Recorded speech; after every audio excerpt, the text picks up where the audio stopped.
اب وہ چند مناظرے آپ کی خدمت بیان کروں اور اس کے بعد پھر موضوع کو میں تھوڑا سا تبدیل کروں. یحییٰ ابن اقسم کے ساتھ کچھ اور ملاقاتیں بھی ہوئی. یحییٰ ابن اقسم بہت بوڑھا آدمی اور امام بہت چھوٹے، یعنی سمجھ لیجئے کہ وہ 70-80 برس کا ہے اور امام 7-8 برس کے، اتنا فرق. امام کی خدمت میں آتا ہے اور امام کی خدمت میں آنے کے بعد کہتا ہے کہ یہ ابن رسول اللہ، ظاہراً یہ جملے ہیں کہ واللہ خدا کی قسم میرے ذہن میں کچھ سوالات ہیں، میں کرنا چاہتا ہوں، لیکن کان واللہ لاستحیی منک، ظاہراً یہ جملے ہیں.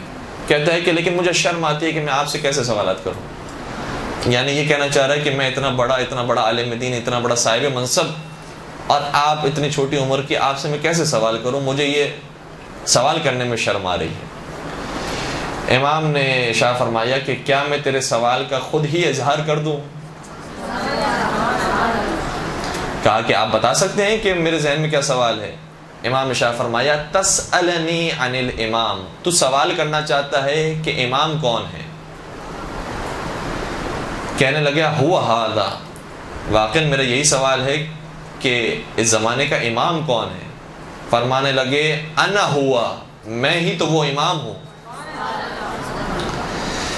جب یہ جواب سن لیا، اب تعجب کی بات یہ ہے کہ کہنے لگا پھر آپ کی امامت پر دلیل کیا ہے، علامت کیا ہے. یعنی تعجب کی بات یہ ہے کہ دیکھ رہا ہے کہ میرے دل کی بات انہوں نے اپنی زبان پر جاری کر دی ہے، اب اس سے بڑی دلیل کی کیا ضرورت ہے، علامت کی کیا ضرورت ہے. لیکن پھر بھی یہ کہتا ہے کہ آپ بتائیے کہ آپ کے امام ہونے کی کیا دلیل ہے. ما علامت ہو، اس کی علامت کیا ہے. اب امام خاموش رہے. امام کا عصا بولنے لگا اور امام کے عصا سے آواز آئی ان مولایا امام هذه الزمان یا هذا الزمان. یاد رکھ جو میرا مولا اور آقا ہے وہ اس زمانے کا امام ہے اور وہ حجت خدا ہے. اور جس طریقے سے عصائے موسیٰ جناب موسیٰ کی نبوت پر مہر بنتی ہے، اسی طریقے سے عصائے امام تقی کی امامت پر مہر بنتی ہے.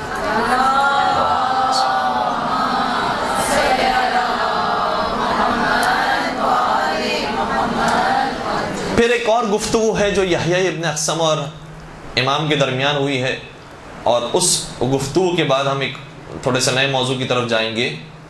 یحییٰ ابن اقسم جب آتا ہے امام کی خدمت میں تو ایسے سوالات کرتا ہے، اور نہیں معلوم کہ اب یہ اس واقعے سے پہلے کا واقعہ ہے یا اس کے بعد کا واقعہ ہے، اور یہ ثابت کرنے کی کوشش کرتا ہے کہ آپ کو جو آپ یہ کہتے ہیں کہ آپ امام وقت ہیں، آپ کو امامت ملی ہے، تو بظاہر تو روایات سے یہ ثابت نہیں ہوتا. روایتوں کے اندر تو یہ بات موجود ہے کہ جیسے اہل سنت حق پر ہیں، اور پھر خلیفہ اول خلیفہ ثانی کے بارے میں وہ جو روایتیں موجود ہوتی ہیں بیان کرنا شروع کرتا ہے. اب میں آپ کی خدمت میں وہ روایتیں خود کتاب ہی سرچ کر رہا ہوں. کہتا ہے کہ نبی اکرم کی ایک حدیث ہم تک پہنچی ہے کہ نبی اکرم کے اوپر جبرائیل امین نازل ہوئے اور یہ پیغام لے کر نازل ہوئے کہ خدا نے آپ پر سلام بھیجا ہے اور ایک سلام خلیفہ اول کو بھی دیا ہے. اس زمانے میں تو خلیفہ نہیں تھے، لیکن میں بات کو پہنچانے کے لیے آپ تک یہ عرض کر رہا ہوں کہ وہ جو بڑے بزرگ ہیں ان تک یہ پیغام پہنچایا کہ آپ پر بھی پروردگار کا سلام ہو. اور پھر رسول اکرم سے یہ بھی فرمایا کہ اے رسول آپ ان سے سوال کیجئے، سل ابا بکر هل هو عنی راض فانی عنہ راض. آپ ان سے معلوم کیجئے کہ کیا یہ خدا سے راضی ہیں، خدا تو ان سے راضی ہے. اتنا بڑا مقام ان کا کہ خدا ان سے سوال کر رہا ہے کہ کیا آپ خدا سے راضی ہیں، جبکہ خدا آپ سے راضی ہے. یعنی ہم وہ جو مقام سورہ فجر کی آخری آیتوں کے اندر دیکھتے ہیں کہ یا ایتھا النفس المطمئنہ ارجعی الی ربک راضیۃ مرضیہ، کہ اے نفس مطمئنہ اپنے رب کی طرف پلٹا اس حالت میں کہ تو اپنے رب سے راضی ہو، تیرا رب تجھ سے راضی ہو. تو یہ بعد میں جو بعد والی بات ہے وہ پہلے لے کر آ گئی. خدا تو آپ سے راضی ہے، لیکن کیا آپ بھی خدا سے راضی ہیں، یہ ذرا پوچھیے. آپ اس روایت کے بارے میں کیا کہتے ہیں؟ اتنا بڑا مقام تھا ان کا. تو سب سے پہلی بات امام نے واضح کی کہ دیکھو کوئی بھی روایت ہم ایسی دیکھتے ہیں تو سب سے پہلے اسے قرآن کریم کے سامنے رکھتے ہیں. اگر قرآن کریم کے مطابق ہوتی ہے تو اسے قبول کرتے ہیں، ورنہ اسے دیوار پر مارتے ہیں، ورنہ اسے قبول نہیں کرتے. اور جو سنت متواترہ ہے، جس کو آپ بھی مانتے ہیں ہم بھی مانتے ہیں، متفقون علیہ ہے، اس پر رہ کر ہم گفتگو کرتے ہیں. اگر اس کے مطابق کوئی روایت ہوتی ہے تو اسے مانتے ہیں، ورنہ قبول نہیں کرتے. اب دیکھیں اس اصول کو کیسے استعمال کیا ہے امام نے، اس میں ذرا ملاحظہ فرمائیے گا. اور پھر امام نے یہ حدیث بیان کی جو صحیح بخاری کی بھی شاید سب سے پہلی حدیث ہے کہ نبی اکرم نے ارشاد فرمایا تھا اپنے وقت آخر کہ میرے جانے کے بعد جھوٹی حدیثیں گھڑنے والے لوگ بہت بڑھ جائیں گے، میرے نام سے جھوٹی روایتیں منسوب کریں گے. فمن کذب علی متعمدا فلیتبوأ مقعدہ من النار. یاد رکھے جس نے میری نسبت سے کوئی جھوٹی حدیث گھڑی تو اس کا ٹھکانہ جہنم میں ہوگا، چاہے وہ کتنا ہی معتبر شخص ہو، کتنا ہی ظاہری طور پر پاک و پاکیزہ ہو، اس کا ٹھکانہ جہنم میں ہوگا جس نے میری طرف سے کوئی جھوٹی حدیث کو گھڑا ہے. امام نے اس سوال کو سننے کے بعد قرآن کریم کی ایک آیت پیش کی. کہ قرآن کریم یہ کہہ رہا ہے، خدا خود قرآن کریم میں کہہ رہا ہے کہ نحن اقرب الیہ من حبل الورید، ہم تمہاری شہرت سے زیادہ نزدیک ہیں اور تمہارے حالات کو تم سے زیادہ جانتے ہیں. وہ خدا جو ہماری شہرت سے نزدیک اور ہمارے حالات سے زیادہ جانتا ہو، وہ خدا پوچھے گا رسول اکرم کے ذریعے کہ ان سے معلوم کرو کہ کیا یہ ہم سے راضی ہیں یا راضی نہیں ہیں. وہ خدا تو پہلے ہی جانتا ہے. بندے کا معاملہ ہے کہ بندہ اس سے راضی ہے راضی نہیں ہے. تو شاید بظاہر روایت کے اندر الفاظ مختلف ہونے چاہیے، لیکن آپ تک جو روایت پہنچی ہے وہ نادرست ہے. اچھا، اس مناظرے کے اندر کچھ اور جملے بھی ہیں جو بڑے خوبصورت ہیں. امام نے بہت تحمل کے ساتھ ان روایتوں کو سنا ہے اور جواب دیا ہے. کہیں کسی موقع پر یہ نہیں کہا کہ کیسے ممکن ہے کہ تم نے ایک جھوٹی روایت کو فضائل کے اندر بیان کر دیا، اور کبھی یہ نہیں کہا کہ میں انہیں نہیں مانتا ہوں، ہمارا یہ عقیدہ نہیں ہے. بلکہ بعض جگہوں پر اس واقعے کے اندر کہا ہے کہ صحیح ہے، ہماری نظر میں بھی پہلے کا بہت احترام ہے، دوسرے کا بہت احترام ہے. یہ بار بار کہہ کر انہیں جوابات دیے تاکہ وہ علمی طور پر قائل ہو سکیں، دلیل سے قائل ہو سکیں کہ جن روایتوں کو آپ مان کر ان کو یہ ثابت کر رہے ہیں کہ وہ بڑے محترم تھے، وہ روایتیں ہی صحیح نہیں ہیں. پھر انہوں نے کہا کہ ایک اور روایت بھی ہے نبی اکرم کی کہ ارشاد فرمایا ان مثل ابی بکر و عمر فی الارض کمثل جبرائیل و میکائیل فی السماء، کہ پہلے اور دوسرے کی زمین میں مثال ایسی ہے کہ جیسے جناب جبرائیل اور جناب میکائیل کی مثال آسمانوں میں ہے. ارشاد فرمایا امام نے کہ یہ کیسے ممکن ہے، جبرائیل و میکائیل جب سے پیدا ہوئے معصوم ہیں، وہ آسمانوں پر ہیں، حکم خدا کی کبھی نافرمانی نہیں کی انہوں نے، سب سے بڑے مقرب فرشتے ہیں جن کی زندگی کا کبھی کوئی ایک لمحہ نافرمانی میں نہیں گزرا، اور جن دو کی تم بات کرتے ہو ان کی زندگی کا آدھا حصہ تو شرک میں گزرا ہے. تو یہ کیسے برابر ہو سکتے ہیں جبرائیل و میکائیل کے؟ پھر کہنے لگا کہ ایک اور روایت میں یہ آیا ہے کہ یہ دونوں ایسے ہیں کہ انہما سیدہ کہول اہل الجنہ، کہ جب یہ جنت میں جائیں گے تو یہ بوڑھوں کے سردار ہوں گے. تو پھر امام نے وہی جواب جو آپ نے سنا بھی ہے کہ جنت میں کوئی بوڑھا جائے گا تو یہ سردار بنیں گے، جنت میں جو جائے گا وہ جوان ہوگا. لہٰذا یہ روایت کبھی بھی امام کی طرف سے نہیں آئی، پیغمبر کی طرف سے نہیں آئی ہے کہ بوڑھوں کے سردار ان کو بنایا گیا ہے. اور یاد رکھو یہ روایت وہ ہے کہ جو بنی امیہ نے گھڑی تھی، یہ باقاعدہ بیان کیا. بیان کرنے کی وجہ کیا تھی؟ کیونکہ اب جو مقابلہ ہو رہا ہے اور جس دربار میں ہے وہ بنی امیہ کا نہیں ہے، وہ بنی عباس کا ہے. لہٰذا بنی امیہ کی جتنی حقیقت ہے وہ بیان کر سکتے ہیں. بنی عباس کا دربار ہے، بنی امیہ کے مخالفین کا دربار ہے، لہٰذا اس دربار میں بنی امیہ کے بارے میں جتنی حقیقت ہے وہ بیان کر سکتے تھے. لہٰذا کہا کہ یہ بنی امیہ کے زمانے میں کام کیا گیا ہے. اور میں آپ کی خدمت میں اگر موقع ملا تو اس واقعے کو بھی عرض کروں گا کہ بنی امیہ نے کس طریقے سے کام کیا. پھر کہا کہ ایک اور روایت ہے کہ ان عمر بن الخطاب سراج اہل الجنہ، کہ ان کے بارے میں یہ کہا گیا کہ جنت کے اندر جو چراغ ہوں گے وہ یہ ہوں گے، ان سے روشنی ساطع ہوگی. تو امام نے شاہ فرمایا جنت کے اندر صرف یہ نہیں ہوں گے، اگر یہ ہوں گے بھی تو بھی انبیاء کرام پہلے ہوں گے، اولیاء کرام موجود ہوں گے، فرشتے ہوں گے، ان میں سے کسی کے بھی چراغ سے کوئی روشنی نہیں ہوگی اور ان کے چراغ سے روشنی جاری ہوگی. یہ تو عجیب بات ہے. تو یہ تو ایسا ہو گیا کہ پھر انبیاء سے بھی آپ نے ان کو افضل قرار دے دیا، جو آج کل خود ہمارے اوپر جو اعتراض کیا جا رہا ہے.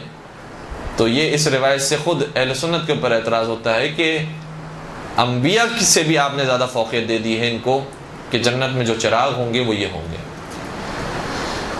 پھر ایک اور روایت انہوں نے بیان کی کہ نبی اکرم نے شاہ فرمایا ان السکینۃ تنطق علی لسان عمر، کہ جب یہ بات کرتے ہیں تو ان کی زبان سے سکون اور اطمینان جاری ہوتا ہے، اور ان کی باتیں سننے کے بعد انسان سارے جوابات کو لے لیتا ہے اور قانع ہو جاتا ہے، پھر کوئی سوال ذہن میں نہیں رہتا۔ پھر امام نے شاہ فرمایا اگر تم یہ کہتے ہو کہ واقعاً یہ کوئی حقیقت رکھتی ہے تو ان سے زیادہ افضل تو تمہاری نگاہ میں وہ پہلے تھے، دوسرے کے مقابلے میں پہلے تمہاری نگاہ میں افضل ہیں، جبکہ وہ پہلا جب ممبر پر آیا تو ممبر پر آنے کے بعد یہ کہتا ہے کہ ان لی شیطانا یعترینی فاذا ملت فسددونی۔ وہ ممبر پر آنے کے بعد یہ کہنے لگا تھا کہ میرے ساتھ ہمیشہ شیطان ہوتا ہے، اگر میں کوئی غلط بات بیان کر دوں تو میری اصلاح کر دیا کرو۔ تو جو افضل ہے وہ آنے کے بعد یہ کہے کہ میرے ساتھ شیطان ہوتا ہے اور مجھ سے غلطیاں ہو جاتی ہیں، میری زبان سے غلط باتیں نکل جاتی ہیں، اور دوسرا ایسی باتیں کہیں کہ اس کے جوابات سننے کے بعد انسان کو اطمینان ہو جائے، یہ کیسے ممکن ہے؟ پھر کہا کہ نبی اکرم کی ایک اور حدیث بھی ہے کہ لو لم ابعث لبعث عمر، اگر مجھے نبی نہیں بنایا گیا ہوتا تو ان کو نبی بنایا جاتا۔ تو پھر امام نے اشارہ فرمایا کہ قرآن کریم کی آیت ہے وَإِذْ أَخَذْنَا مِنَ النَّبِيِّينَ مِيثَاقَهُمْ وَمِنْكَ وَمِنْ نُوحٍ، کہ اے نبی اس وقت کو یاد کرو کہ جب نبیوں سے عہد لیا جا رہا تھا نبوت کے بارے میں، اور جناب نوح علیہ السلام سے بھی عہد لیا گیا اور تم سے بھی عہد لیا گیا، تو اس کا مطلب یہ تو یہ ہوا کہ نبی پہلے ہی سے نبی ہو کر آتا ہے، نبی سے پہلے ہی سے میثاق لیا گیا ہے، وعدہ نبوت لیا گیا ہے۔ تو یہ کیسے کہا جا سکتا ہے کہ پہلے ہی سے جو نبی طے شدہ ہوں وہ یہاں پر جب آئیں تو پھر یہ کہا جائے کہ اگر میں نبی نہیں ہوتا تو یہ نبی ہوتے؟ تو یہ نبی تو پہلے ہی سے طے شدہ تھے، اس لیے کسی اور کے بارے میں یہ کہنا کہ انہیں نبوت مل جاتی یہ ممکن ہی نہیں ہے۔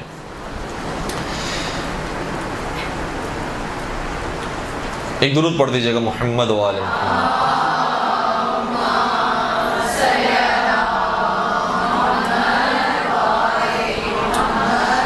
کیا پھر ایک اور نبی اکرم کی حدیث ہے کہ نبی نے شاہ فرمایا ما احتبس عنی الوحی قط الا ظننته قد نزل علی آل الخطاب، کبھی کبھار وحی مجھ پر نازل ہوتی تھی لیکن منقطع ہو جاتی تھی،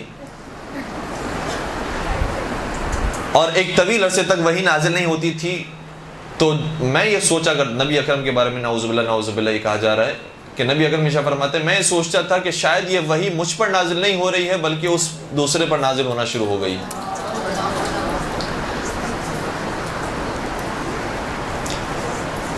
جب یہ بات انہوں نے بیان کی تو پھر امام نے قرآن کریم سے آیت پیش کی کہ قرآن کریم نے کہا ہے کہ اللہ یصطفی من الملائکۃ یصطفی من الملائکۃ رسلا ومن الناس، کہ پروردگار نے ملائکہ میں سے اور لوگوں میں سے رسولوں کو چن لیا ہے، یعنی ملائکہ میں سے مقربین کا انتخاب کر لیا ہے اور عام انسانوں میں سے رسولوں کو انتخاب کر لیا ہے۔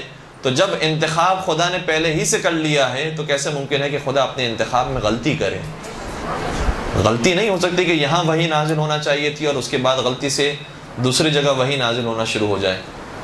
پھر کہا کہ ایک اور حدیث نبی اکرم صلی اللہ علیہ وسلم تک پہنچی ہے کہ لو نزل العذاب لما نجا منہ الا عمر، اگر عذاب نازل ہو جائے تو کوئی نجات نہیں پا سکتا سوائے اس کے۔ اور شاید الٹی ہونی چاہیے تھی حدیث کہ سب نجات پا سکتے ہیں۔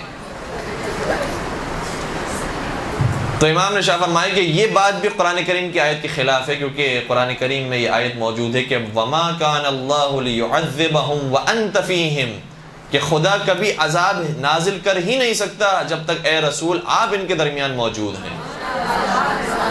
وَمَا كَانَ اللَّهُ مُعَذِّبَهُمْ وَهُمْ يَسْتَغْفِرُونَ، اور خدا کبھی عذاب نازل ہی نہیں کر سکتا جب تک یہ لوگ استغفار کر رہے ہیں۔ تو جب تک نبی موجود تھے اور نبی اپنی زبان سے جملے جاری کریں تو یہ تو قرآن کی آیت کے خلاف ہے کہ نبی کی موجودگی میں جب عذاب آ ہی نہیں سکتا تو کیسے نبی ارشاد فرما سکتے ہیں کہ اگر عذاب آ جائے تو سب ہلاک ہو جائیں گے سوائے ان کے؟ یہ ممکن ہی نہیں ہے۔ اب اس کے اندر چند ایک نقطے ہیں اس کو بیان کریں اور پھر ہم اس موضوع کو مزید آگے بڑھائیں کہ دیکھیں امام نے ان کے ایک ایک سوال کو سنا اور بڑے تحمل کے ساتھ جواب دیا، اور اکثر کا جواب آپ نے دیکھا کہ قرآن کریم کی آیت سے دیا۔ تو ایک بات تو یہ ہے کہ ہمیں یہ کوشش کرنا چاہیے، اور یہ سب سے پہلے ہمارے لیے بات ہے کہ جب جواب دیں اہل سنت کو، جو مسلمانوں کی مشترک کتاب ہے جس کو سب مانتے ہیں اور کلام الہی ہے، اس سے جواب دیا جائے، قرآن کریم سے جواب دیا جائے۔ دوسری بات یہ ہے کہ کچھ باتیں ایسی ہیں کہ جو ان کے یہاں بھی متفقن علیہ ہے، ان متفقن علیہ باتوں کو بھی استعمال کیا جا سکتا ہے انہی کے حوالے سے، انہی کے خلاف۔ مثال کے طور پر خود اہل سنت یہ تسلیم کرتے ہیں کہ خلیفہ اول ہوں، خلیفہ ثانی ہوں یا دوسرے افراد ہوں، ان کی زندگی کا اکثر حصہ بت پرستی میں گزرا ہے، شرک میں گزرا ہے، انہوں نے سجدے کیے ہیں بتوں کے آگے، اور جب یہ ایمان لے کر آئے ہیں یا اسلام لے کر آئے ہیں اس وقت انہوں نے سجدہ کرنا شروع کیا ہے خانہ کعبہ کی طرف رخ کر کے، ورنہ اس سے پہلے تک یہ بتوں کو پرستش کیا کرتے تھے۔ تو یہ خود جب تسلیم کر رہے ہیں کہ ان کی زندگی کا اکثر حصہ شرک کے ساتھ گزرا ہے اور کفر کے ساتھ گزرا ہے، تو پھر ان کے یہ فضائل بیان ہی نہیں ہو سکتے ہیں کہ یہ شروع سے معصوم تھے، ان کو عہدہ الہی حاصل تھا، ان کو نبی اکرم نے پہلے ہی انتخاب کر لیا تھا، یہ فضائل بیان ہی نہیں ہو سکتے۔ اور ہم جس امام کو مانتے ہیں اس کی ولادت ہی خانہ کعبہ میں ہوئی ہے۔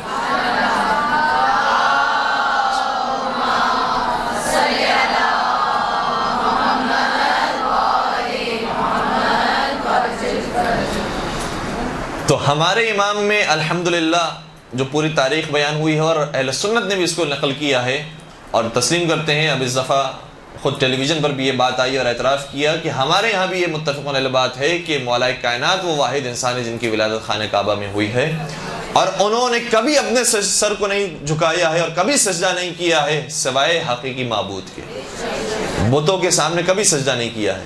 تو یہ فضائل ائمہ کے بارے میں تو بیان ہو سکتے ہیں، مولا کائنات کے بارے میں تو بیان ہو سکتے ہیں، لیکن اور کسی شخصیت کے بارے میں بیان نہیں ہو سکتے، چاہے کوئی خلافت کو بعد میں حاصل کر لے، چاہے کوئی صحابیت کے درجے کو اپنے کاندھوں پر سجا لے، صحیح ہے کہ اگر اہل کردار ہیں تو وہ اپنے مقام پر اہمیت رکھتے ہیں، لیکن اس سے وہ شان ان کی پیدا نہیں ہو سکتی کہ جو ان کی سابقہ زندگی تھی ان کو ہم صحیح شمار کریں، جبکہ وہ خود اس بات کے قائل تھے کہ ہم نے زندگی کا اکثر حصہ شرک کے ساتھ گزارا ہے۔ ایک درود پڑھ دیجئے محمد و آل محمد۔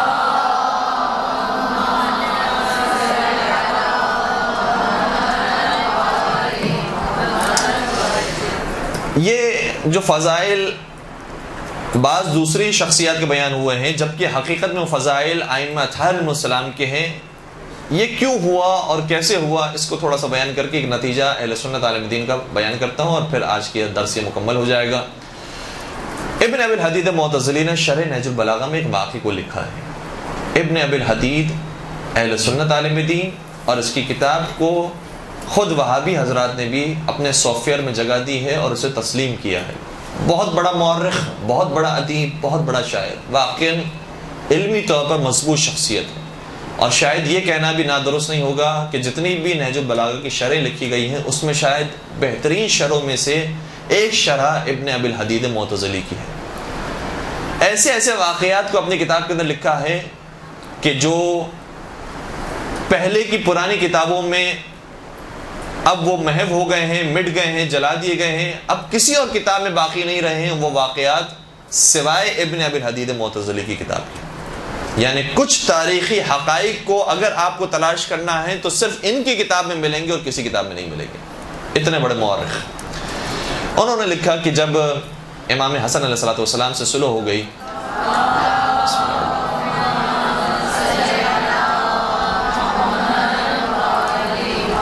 اور حاکم شام کو خلافت حاصل ہو گئی اور حکومت حاصل ہو گئی، تو حاکم شام نے اب یہ کام کیا کہ اپنے سارے گورنروں کو خط لکھا کہ تم منبر سے سب و شتم کرنا شروع کرو، علی کے خلاف، اولاد علی کے خلاف، اصحاب علی کے خلاف، جس میں ابن عباس بھی ہیں، مالک اشتر بھی ہیں، ان سب کے اوپر بھی سب و شتم کرو، اولاد علی پر بھی سب و شتم کرو۔ منبروں سے سب و شتم ہوتا رہا۔ اب ظاہر سی بات ہے کہ کوئی ایک اپنے علاقے کا عالم دین جو قرآن و حدیث کی باتیں کرتا ہے، وہ الحمد و ثنا کے بعد اور صلوات کے بعد یہ کام کرے کہ نعوذ باللہ اللہم لعن فلاں فلاں فلاں، تو کتنی معتبر بات لوگوں کی نظر میں سمجھی جائے گی کہ یقیناً اگر اس نے لعنت بھیجی ہے تو کچھ روایتوں کو دیکھ کر بھیجی ہوگی۔ معتبر بات سمجھی جائے گی. لہٰذا یہ سلسلہ جاری رہا. پھر ابن ابی الحدید نے لکھا کہ حاکم شام نے پھر یہ کام کیا، کہا کہ اب سب و شتم ہو گیا ہے، جو علی کے چاہنے والے ہیں ان کو چن چن کر زندان میں ڈالو، یا انہیں قتل کر دو یا انہیں جلا وطن کر دو. یہ کام ہونا شروع ہوا.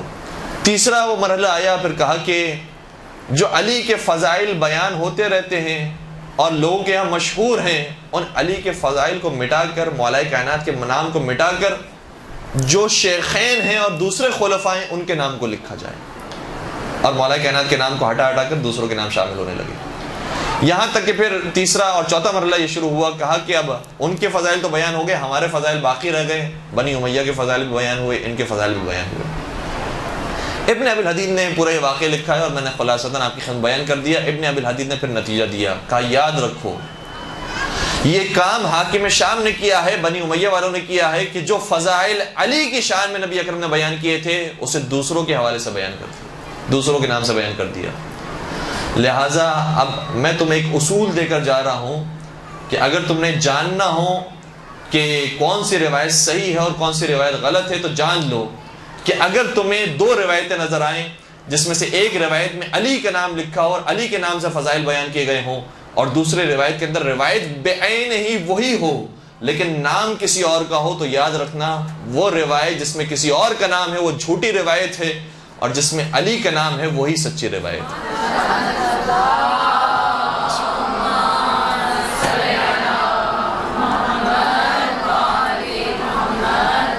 اس پروردگار سے دعا کرتے ہیں کہ ہمیں زندگی اور موت کے وقت محمد محمد و آل محمد کے ساتھ رہنے کی توفیق نصیب فرما، اور سیرت محمد و آل محمد پر چلنے کی توفیق نصیب فرما. زمانے کے امام کے ظہور میں تعجیل فرما، ان کے عاشقین جانثاروں میں ہم سب کا نام شامل فرما. ربنا تقبل منا انک انت السمیع العلیم وتب علینا انک انت التواب الرحیم برحمتک یا ارحم الراحمین. برحمتک یا ارحم الراحمین. وصلی اللہ علی محمد وآلہ الطاہرین.